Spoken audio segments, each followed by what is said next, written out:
Hello, today is Friday, January 26th, and welcome to episode 290 of Fault Lines, the National Security Institute's podcast that gets you quickly up to speed 3 times a week on the national security and foreign policy debates shaking up America. I'm NSI's senior fellow, Lester Munson. I'm joined today by NSI's Director of Policy, John Lipsey, and my fellow senior fellow, Morgan Vigna. All right, we got a humdinger today, folks. We're going to talk about the apparent collapse or near collapse or possible collapse of the border deal, Ukraine aid, Israel aid, Taiwan aid package in Congress. For those of you who have not been tracking, for the last couple of months, senators have been negotiating compromises on U.S. border policy with the idea that those compromises, which would include some toughening up of asylum processes and perhaps some other security measures along the border, to be included with President Biden's request for $61 billion in aid to Ukraine, which is also packaged with a significant amount of aid to Israel and aid to Taiwan. This big compromise package might be the biggest final legislative package to go through this Congress while Joe Biden is in his term or first term as president. So there's a lot at stake.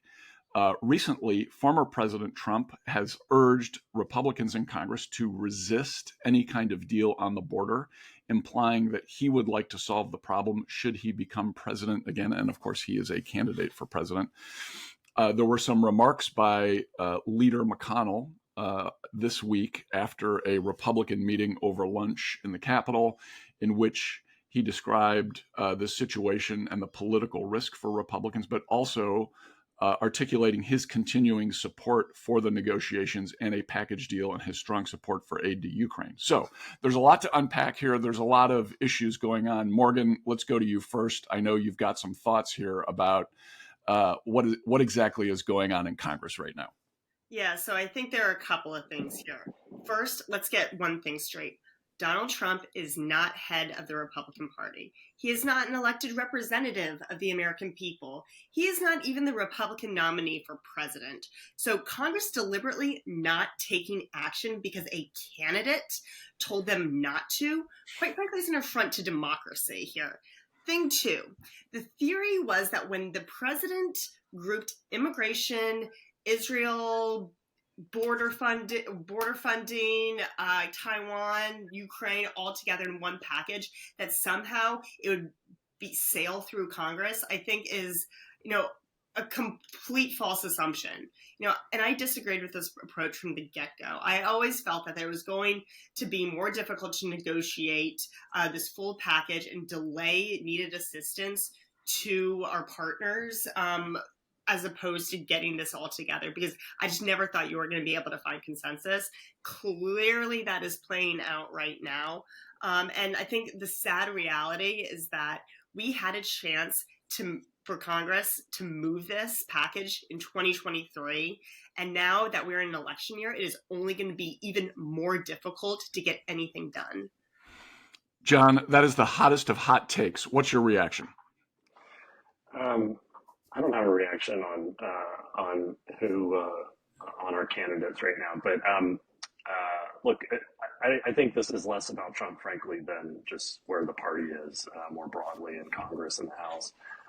I don't think there was a chance to get it done last Congress, or it would have been done. I think the border trade was an effort to find a path forward. I will, it languishing until this year, until the campaign got underway, until we had primaries, voted upon, made it, I think, impossible. I think it was, this has been a slow walking, slow motion disaster coming. I think Ted Cruz said it really well. He said, this supplemental bill is a kamikaze plane in a box canyon with no exit headed for a train wreck. And I think that's about right.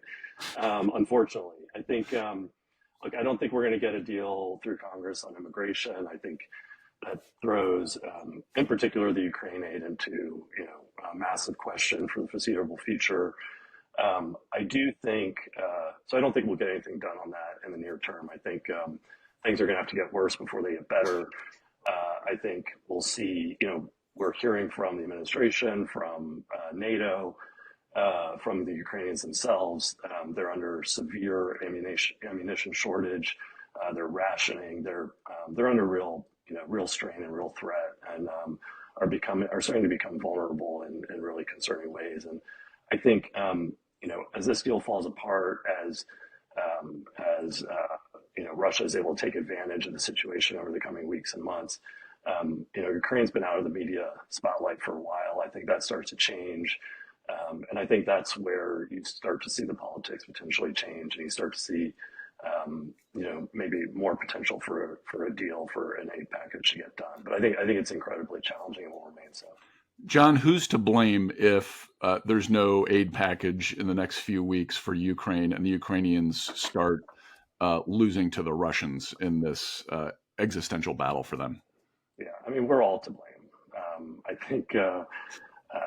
I think there's a lot of blame to go around. But I think principally, obviously, like the disunity and the Republican conference around this topic has been the immediate barrier. There are a lot of contributing factors to that. The administration owns some responsibility on that front. But I think the media will be, I think the perception in the media will be very clear in their focus and attention to the Republicans as being the holdup, and I think that's fair. And so I think that's how it'll start to play out in the coming weeks.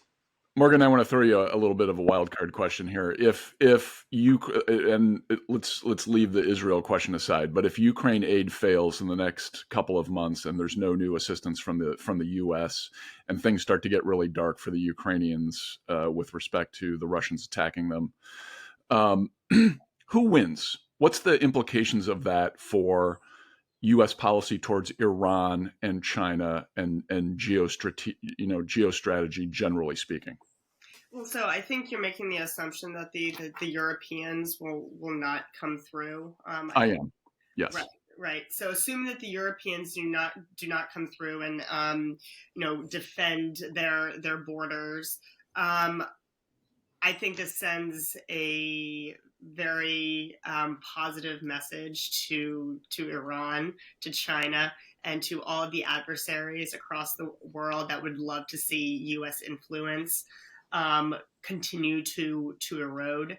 I think, we on this podcast have been particularly critical of the Biden administration for its lack of leadership and its inability to deter our adversaries, primarily Iran in the Middle East right now, but as well as Russia for its continued aggression against Ukraine and against the West.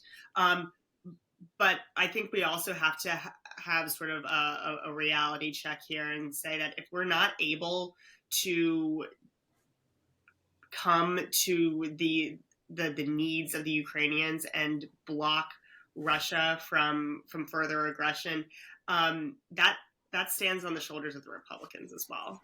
I think Congress will bear some of the responsibility here for not helping Ukraine continue that fight against Russia. Yeah, I have to say, I've got some criticism of President Biden and the White House, and they do need to be all in on this and be using every lever, and I'm not sure they're doing that.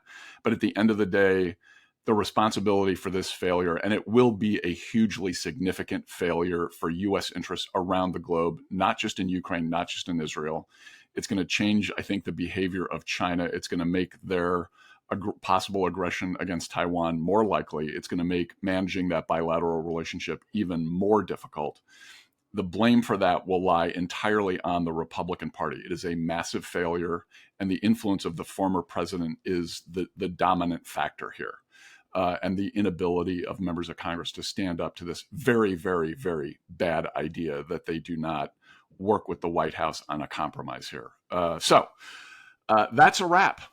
Thanks so much to Devlin Burney, Claude Jennings, and the NSI staff for their help producing today's episode. Join us again on Monday, January 29th for another episode of Fault Lines, the National Security Institute's podcast that gets you smart fast on the national security and foreign policy debate shaking up America. Fault Lines is now on YouTube, so check out our channel for a video of today's episode. If you like what you heard or saw, please be sure to rate, review, and subscribe. Have a terrific weekend.